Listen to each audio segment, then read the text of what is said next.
Hi everyone, it's Katie, and today I have a very special unboxing for you.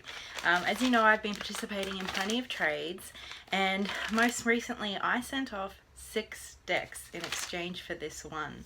So that gives you a bit of an idea about how special this deck is. So here it is, all wrapped up nice and safe.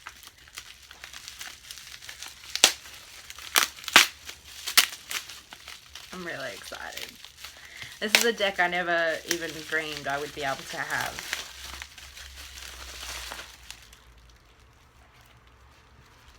It is the fantastic Menagerie Tarot by Bubba Studios. This is one of their older decks, and it is very much out of print. And I think it was a fairly limited edition run as well. And this one is still sealed up. My boyfriend wants me to sell it before I even open it, but that's not going to happen. As you guys know, I like to work with and try out my decks. You know, if for some reason I don't connect with this deck, then I'll move it on, but I'm not selling it just for the sake of selling it. I am definitely going to give it a try. Putting scissors near your decks is always nerve-wracking.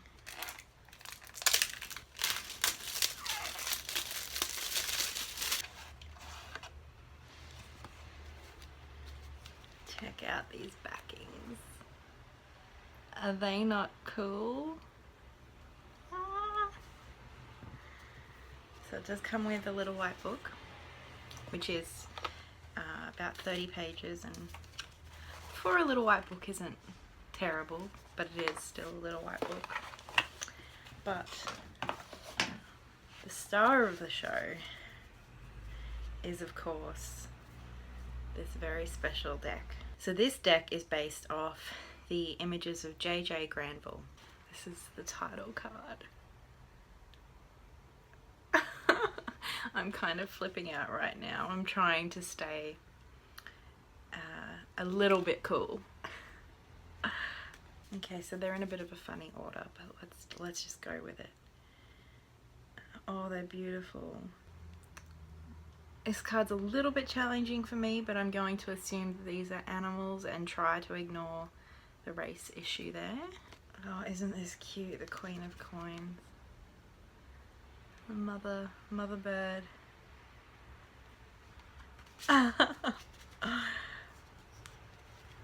It reminds me of old cartoons that we used to have.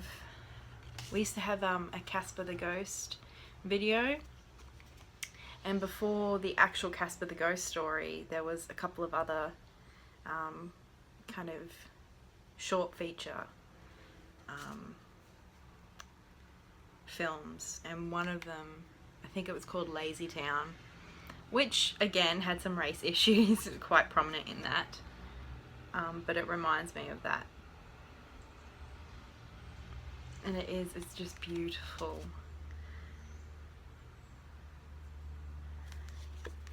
It's just so interesting and pretty and fun. I don't know how many cards of this I'm going to show you.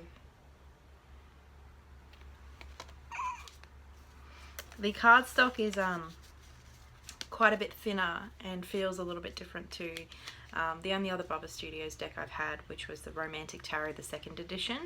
It doesn't feel as thick or as it's still matte, but it doesn't have that kind of papery linen sort of finish. But it's still quite nice. It just doesn't feel like that really super fancy, expensive cardstock that we're kind of starting to get with like the Fountain Tarot and stuff now. But this is a bit of an older deck. Oh, the 6 of Coins. I do like this one.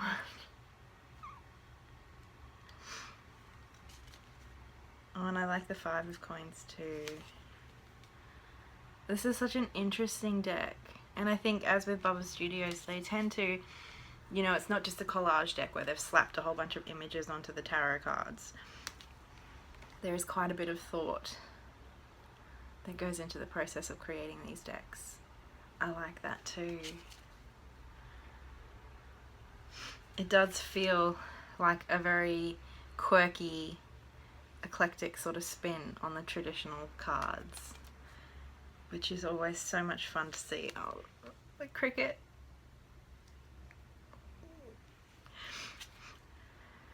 And the ace. That's different. Very interesting. The King of Swords. The colours in this are really, really pretty. It's not too saturated, so it does feel rather authentic to the time period from which these images are kind of taken. Oh, the Knight of Swords. Check this guy out. Oh. Oh, and the Page of Swords. I love it. Ooh. The Ten of Swords is a crocodile kind of licking his fingers after having a bit of a dinner. Oh, this is actually really pretty. It is kind of a little bit surreal and, I don't know, uncomfortable isn't the right word. It's strange, I guess, seeing animal heads on, you know, kind of more humanoid and in some cases almost completely human sort of bodies. It is quite strange, and they're all, of course, in very human stances and situations. Okay, so we've jumped to the Devil. It's a bit weird. It's a bit out of order, but this is the Devil. That cat is creepy. Oh, Temperance is strange but pretty. Oh, I like Death. Death is a stork in a robe coming after some toads. Oh, and we also have the beetle down the bottom with the scythe. That's interesting. Oh, the Hanged Man is one of my favourite cards, and I really like this. It's really pretty. Isn't he beautiful? Justice. So if this is kind of in order, so I'm guessing like going from the Hangman to Justice, it would be 11, but they're not numbered, so you can read it however you want to. The Wheel of Fortune is a card reader on the street. Very cool. Oh, the Hermit is beautiful. Because this is an older deck and not a very, you know, it's not a mass-produced deck, and it is one people tend to like, or collectors tend to like, but it's not one I could find a lot of images on the internet prior to getting it. So I think I've seen about 10, maybe 12 images, but for the most part, this is all my very first reaction. I like this. It's a bumblebee kind of getting a lion to submit to it. That's interesting. The Chariot. This is too cute. And snails. Or slug pulling a snail. And then we've got the hare and the tortoise in the background too. I don't know if you can see that. The hare riding the tortoise. This is just stunning. It really is. The Lovers, we have a bit of that choice sort of thing going on. Except here there's one woman and what appears to be two masculine figures. Which is a slight spin on that card. The Hierophant. This makes me giggle. It's like a preacher, but he is a beetle. And their Jesus figure is a bird in the image. So we have the preacher and all of his disciples or followers, and then over on this side is what looks to me like the image of whoever they're worshipping, which is a bird, which is very interesting. The Emperor. Very cool. Oh, the Empress is pretty. Very pretty. I guess I might be showing you most, if not all, of the cards, because I just want to go through them all, and I think this is a deck that not a lot of people would have seen, or at least not a lot of people would have seen many of the cards. The High Priestess is very pretty too.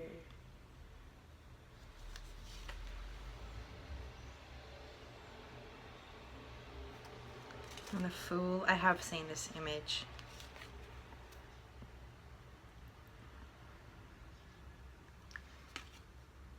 And we have the Magician,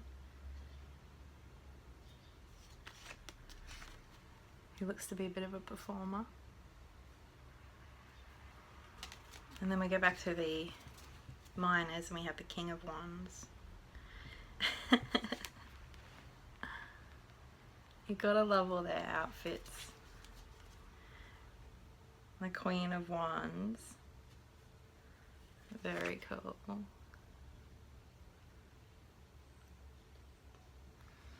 Knight of Wands.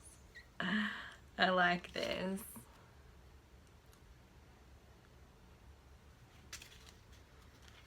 Page of Wands.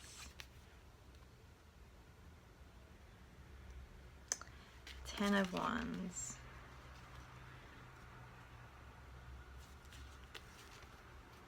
Again, there's quite a lot of that traditional imagery there. This appears to be a very readable deck. I mean, obviously I will have to work with it. This is the Nine of Wands. But from what I'm seeing, it's all familiar enough to me to not just be a novelty deck. Oh, I have 2 Eight of Wands. I hope that doesn't mean I'm missing another card. 2 Eight of Wands. I'll put that to the side. I'll have to go through and check because it's not quite in order. I'm sure it'll be fine. Oh, the Seven of Wands. Definitely get that kind of one against many. Six of Wands. I have a champion beetle being met by many admirers. Five of Wands is a bit of a cockfight, literally. Four of Wands. Happy gathering. Three of Wands. Definitely get that same sort of idea. Two of Wands. I like this. He's kind of stagnant and chilling, but he's got a map behind him, so I've got two of Wands as well. I know that they do often include extra cards, so we'll just have to see.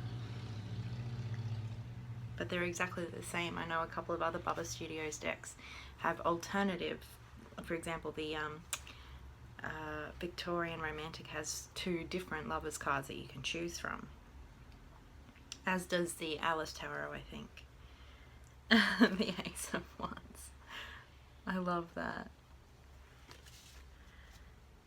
And we have the World. Oh, isn't she beautiful?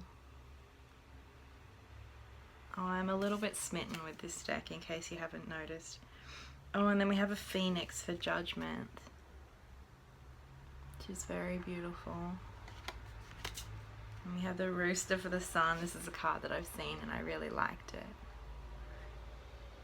And the Moon, we have an Owl. I really like this card. It's very pretty. So now we go back to the Swords. I've got the Nine of Swords. Oh, this is a bit sad.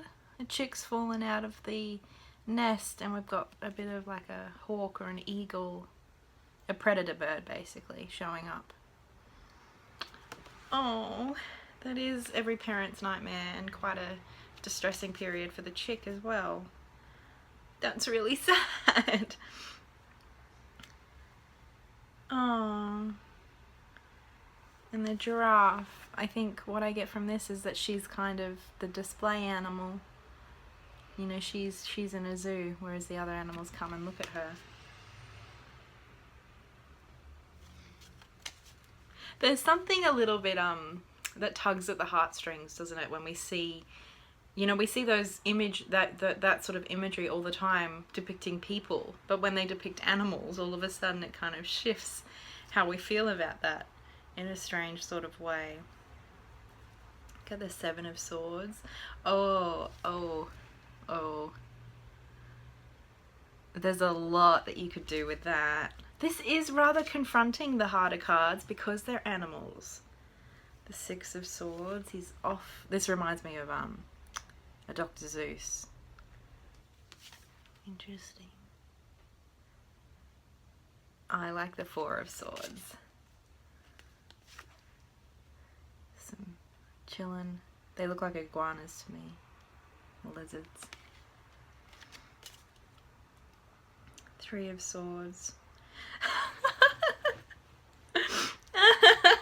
I just love how they're kissing. It looks like, you know, how birds feed their baby birds with like sticking their beaks down their throats. It looks like that. And then obviously there's an onlooker who is obviously heartbroken, but how they are kissing just makes, I have to laugh at that. Oh, this deck does have quite a bit of charm. That's interesting too. A lot of the aces seem, I don't know if it was all of the aces, but a lot of them seem to be, you know, nursing a baby. King of Cups is very cool. It's like an emperor penguin. I like it. Queen of Cups is like Mother Goose. I like that too. Oh, I like the Knight of Cups.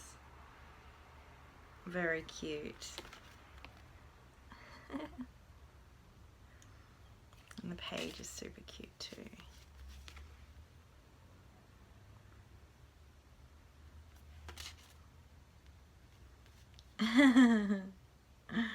Ten of Cups, we have like a hive with the queen bee feeding everyone. I think it's a queen bee. Yeah. Nine of Cups. Quite satisfied elephant there. Eight of Cups. Definitely get that movement.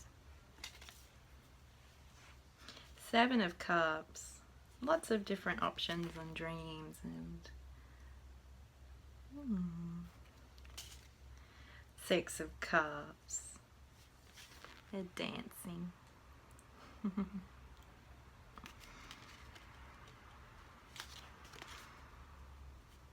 Five of Cups.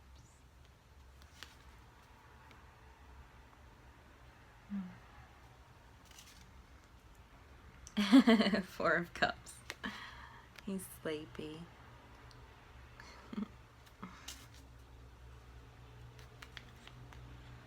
Okay, I'm missing the three here. Got the Two of Cups.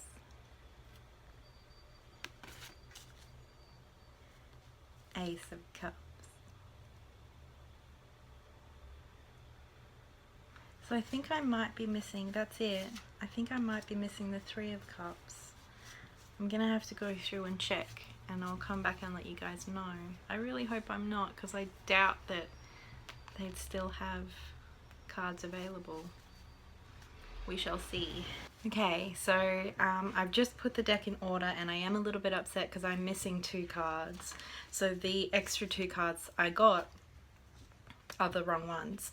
So I'm missing the Three of Cups and the Tower card. So I am a little bit disappointed. I'm going to try and email Bubba Studios because, you know, this was a sealed deck. So hopefully they will kind of honor the fact that they did sell and supply a deck that wasn't complete, even if that deck wasn't sold directly to me. But then again, it is an older deck, so I'm not sure, you know, what they will have available in terms of spare cards. So I am really surprised by quite how much I'm drawn to and really love the imagery of this deck, which I think makes it almost more disappointing at the fact that there are 2 missing cards. I think I'll still upload this video and I'll contact Bubba Studios, and if I get any response from them, I'll leave details in the comments below so you guys can keep up to date with whether or not this deck becomes a usable one for me, because I mean, without the Tower and the 3 of Cups obviously too, but the Tower is such a pivotal card. I mean, any missing card kind of means that the deck isn't complete, but I feel like the Tower is a very, very important one. I would find it difficult to read with a deck without those cards. So fingers crossed I'll be able to sort that out fairly soon, because this is a deck I can see myself working with. It's beautiful and it's charming. But the dark stuff is still there, which I was pleasantly surprised to see. So I'd love to hear your thoughts or any questions in the comments below, and I'll get back to you. And until next time guys, much love. Bye.